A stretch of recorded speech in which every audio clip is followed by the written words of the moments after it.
Hi guys, this is Misty from the Book Rat, and this is my January rewind. So this is a look back at what I read in January with a thumbs up or thumbs down, and my thoughts on why. I had a big stack for January. I'm always overambitious at the beginning of the year, and I actually did get through most of it. Yay! Alrighty, so here is what I read. I mentioned in the January TBR that I was going to start alternating this year. The plan is that every month I'll read one book that will either be used for Fairy Tale Fortnight or used for Austen and August. And January kicked it off with Fairy Tale Fortnight, so I read Keturah and Lord Death by Martine Leavitt, which I loved. Now I definitely don't think that this will be the book for everyone. It's very folkloric in its style and probably won't take the path that everyone would prefer it take. I loved that. I always love when things are maybe a little off, something to set them apart, and just the way it was told and the way it comes together I thought was really fitting, and I liked the characters. I liked how it came together. I like that it really could have gone either way and probably still would have made me happy and sad at the same time. Something that engages your emotions like that is always a good thing, I think, and it gives me some gray area to play with, and my opinion could be different on any given day. I find that interesting, and that's a story that will stick with me, so I really liked this. As I said, I don't think it's something that will necessarily please everyone, but it definitely pleased me. Really enjoyed it. For Stack of 5, I read Once a Witch by Carolyn McCullough, which you guys voted for. I won't go too into detail on this one because it is going to get its own video review, but basically, thumbs up. Really quick and engaging and fun. Maybe not the most memorable, but certainly strong enough that I want to read the second book. It was happy reading, something that made me smile and kept me engaged, and I liked the characters. So more on that later, but I liked it. Good choice, guys. And for Wednesday YA, I had a lot of set reasons for reading things this month, and that will probably continue throughout this year. But for Wednesday YA, which if you're unfamiliar was a book club that Liz from Consumed by Books and I started this year. January was the first month, and the book that we ended up going with was Shatter Me by Tahara Mafi. This has been in Stack of 5 multiple times. A lot of you have pushed it on me, and I know a lot of you were curious to see what I thought, and I can definitely understand why, because I think it's a very polarizing book. Partly because of plot, but I would say mostly because of style, which isn't something that people often talk about. Mostly if you like an author's style, you don't even necessarily notice it. If it's good, it just draws you along and you're not having things jump out at you, unless the style is very poetic like Laini Taylor's. A lot of times if you're talking about style, it's because you didn't like the style, and I think this one is one that will be talked about for both. Either people really, really liked the style or really, really hated it. So I can definitely see why you guys are curious what I would think, and I give it a thumbs up. Now, it's not the most steadfast thumbs up. There were certainly things that bothered me. It is purple prosy. I have a pretty high purple prose tolerance. If it makes me roll my eyes a lot, I'm probably done with you, but in general, as long as it's just sort of sprinkled throughout, I can be like, oh, that's kind of a nice line. Little cheesy, but I like it. So I think I have a higher tolerance than some people, or even that I would expect myself to have. The thing I found funny about this was that there would be times that I would both love it and hate it within one sentence. Like, it would start out really strong and I'd be like, oh, I like that, and then the sentence would just keep going and I'd be like, oh, come on now. So it was kind of a weird reading experience. I've talked a lot about this book because of Wednesday YA. I'll leave the links below. There was a post where I talked about quotes, specific quotes from it, and we had a Twitter chat and there was all kinds of stuff that we talked about in there, and I did an excerpt for you guys, so I have already covered a lot of ground with this book, but basically I liked it. I definitely intend to continue the series, and I absolutely can see why people wouldn't like it, and I think for me it's probably going to just depend on my mood. So there are probably days that I'll be like, I'm liking this, I like Juliet, and there are going to be days that I'm like, oh my god, Juliet, really? So it's an interesting one. I didn't mind the strike-throughs, which a lot of people don't like. I didn't hate the style. I actually like that it's a very bold, definite choice on Mafi's part. But I can really see why this would not be the book for everyone. So if you're considering this one, pick it up in the bookstore, read a few pages, and see what you think.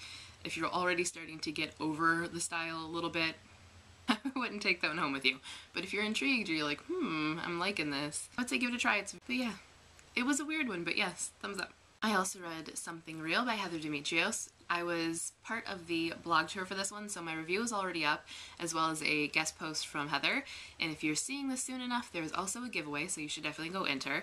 But basically, big thumbs up. My review may have gone off on a tangent a little bit, so I'm gonna try not to do that again. But basically, Something Real is about the realities of reality TV. It's about growing up in a world where you have no privacy and no reasonable expectation of privacy. It's just a given that your life is fodder for the entertainment of others, which is something that fascinates me and creeps me out.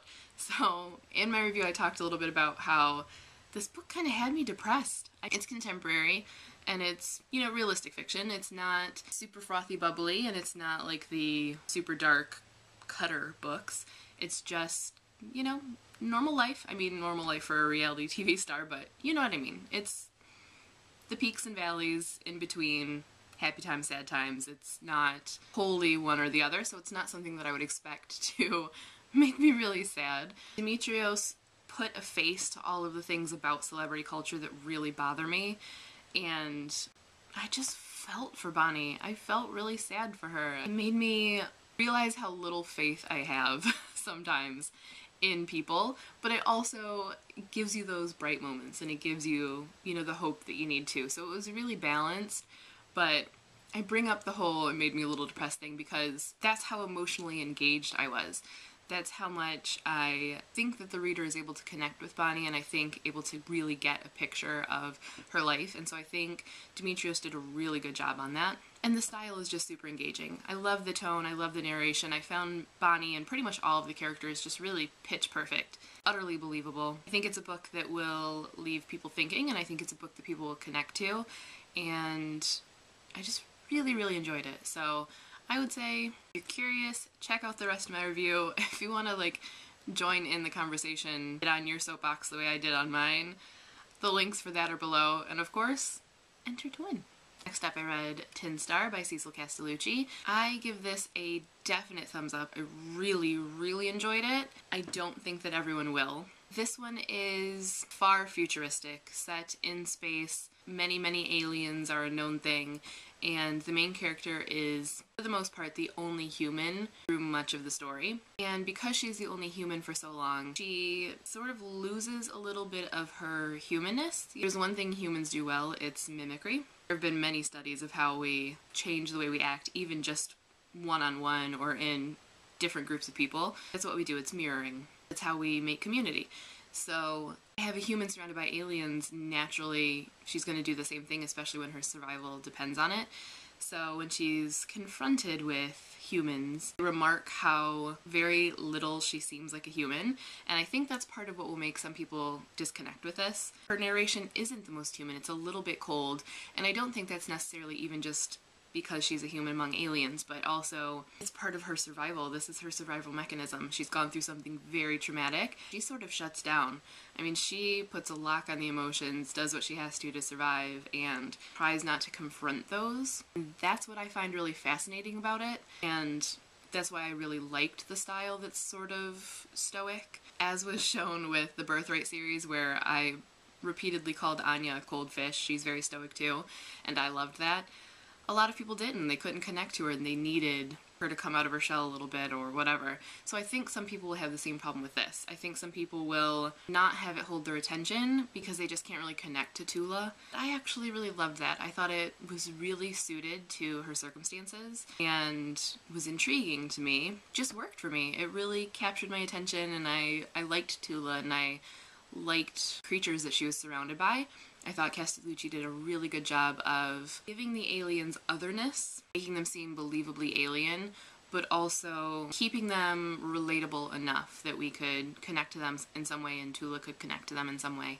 I have to hand it to her for that. I don't know. I really don't know how to describe it. Sometimes you just connect with the book and you connect with the character, even when you know that a lot of people probably won't. I think there will be some oddballs like me who will absolutely love it, and I really did love it. I really want more, and I might have a crush on an alien now. It happens. And lastly for the month, I read some graphic novels. The first of them was Delilah, Dirk, and the Turkish Lieutenant by Tony Cliff, and I loved this. Definite thumbs up.